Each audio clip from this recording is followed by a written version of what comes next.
हरिओम प्रिय दर्शकों, यदि आपकी कर्क राशि या कर्क लग्न है तो इस वीडियो को पूरे ध्यान से देखिएगा, समझिएगा। इस वीडियो में हम समझने वाले हैं शुक्र के राशि परिवर्तन के विषय में। शुक्र 6 जुलाई को अपना परिवर्तन करने जा रहे हैं। ये चंद्रमा की राशि कर्क राशि में प्रवेश करेंगे।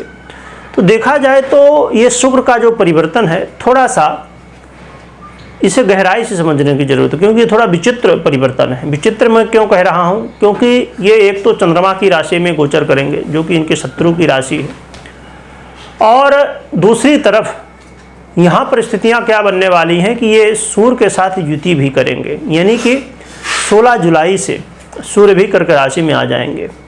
तो जहाँ एक तरफ शत्रु के साथ युति, शत्रु के राशि में गोचर करना, वहीं दूसरी तरफ क्या स्थिति बनेगी, वैभव योग का निर्माण भी होगा, जिसे बड़ा ही दिव्य योग कहा जाता है। अपने आप में कई तरह के लाभ देने वाला योग माना जाता है। तो इसीलिए स्थितियां बड़ी विचित्र हैं। क्या लाभ मिलेगा, क्या हानि है, क्या उपाय करने चाहिए, इसे सब हम विस्तार से समझेंगे।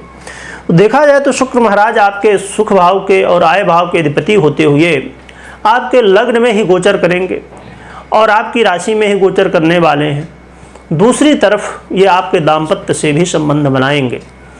तो इस समय आपके दाम्पत्य जीवन में यदि कुछ वाद विवाद अनबन की स्थिति थी, वो दूर होने वाली है।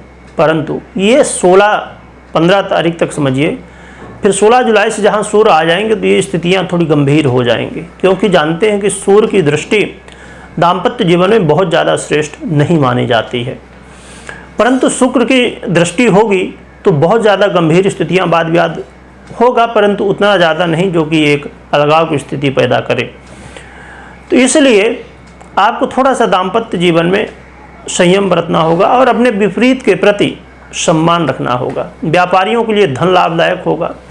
व्यापारियों को धन लाभ, खासकर उन लोगों के लिए धन लाभदायक होगा जिन लोगों का काम फिल्म इंडस्ट्री से जुड़ा हुआ है या शुक्र से संबंधित जितने भी क्षेत्र हैं तो उनमें जुड़ा हुआ है। अब जैसे कहा जाए कि मोटे रूप में फिल्म इंडस्ट्री हो गई, संगीत के क्षेत्र हो गए, बीटीयू के क्षेत्र से हो गए, या आप सफ़ेद चीज़ों का व्यापार करते हैं या कला के क्षेत्र में हैं, तो ऐसे बहुत सारे क्षेत्र जो शुक्र से प्रभावित हैं। तो उन क्षेत्रों से जुड़े हुए यदि आप काम करते हैं, चाहे जॉब करते हो या व्यापार करते हो, खासकर व्यापारियों के लिए विशेष लाभदायक हो सकता है। और यहाँ पर एक स्थिति और भी बनेगी कि आपके सुखों में वृद्धि भी होगी, परंतु वृद्धि 2 तरह की है, यानी कि वृद्धि होने के साथ में समस्याएं भी क्रिएट होंगी, यानी कि आप लग्जरी की ओर बढ़ेंगे।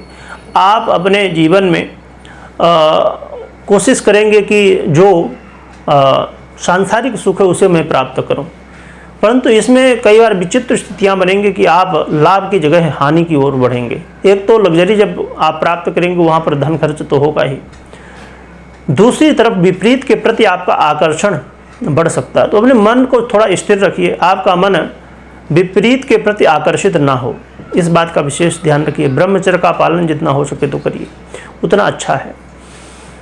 परंतु यहाँ धन लाभ की स्थिति होने वाली है, क्योंकि अपने आप में आपका मन धन के लिए इस समय आकर्षित होगा। आप मेहनत करेंगे कि कुछ भी हो, कैसे भी हो, मुझे पैसा तो चाहिए ही चाहिए। तो जब आप प्रयास करेंगे, और प्रयास करने से सब कुछ संभव होता है। देखा जाए तो यहाँ पर अपने आप में जो है तो कई स्थितियाँ बनेंगी, परंतु जैसे मैंने कहा कि आपको अपने मान सम्मान का भी ध्यान रखना होगा, क्योंकि जब आप विपरीत के प्रति आकर्षित होंगे तो इससे आपके मान सम्मान में थोड़ा ठेस पहुंच सकती है। तो आपको इन बातों का ध्यान रखना है। कई तरह के लाभ दे रहे हैं शुक्र महाराज, तो कुछ समस्याएं भी क्रिएट कर रहे हैं। उपाय की बात की जाए तो उपाय के रूप में आप भगवान भोलेनाथ की आराधना कर सकते हैं, और अपनी जन्म कुंडली में सूर्य को, चंद्रमा को और शुक्र को अवश्य चेक करिए कि कैसी स्थितियाँ हैं, क्योंकि इसके आधार पर बहुत कुछ बदलाव जो फलादेश है उसमें हो सकता है। क्योंकि जो आपने प्रभाव मुझसे अभी सुना ये गोचर का प्रभाव था, परंतु 50% आपकी जन्म कुंडली का भी प्रभाव होता है। तो दोनों को समझना हमें आवश्यक होता है। तो कमेंट में ओम नमः शिवाय लिखिएगा, लिखने के साथ स्मरण करिएगा। वीडियो देखने के लिए बहुत बहुत धन्यवाद।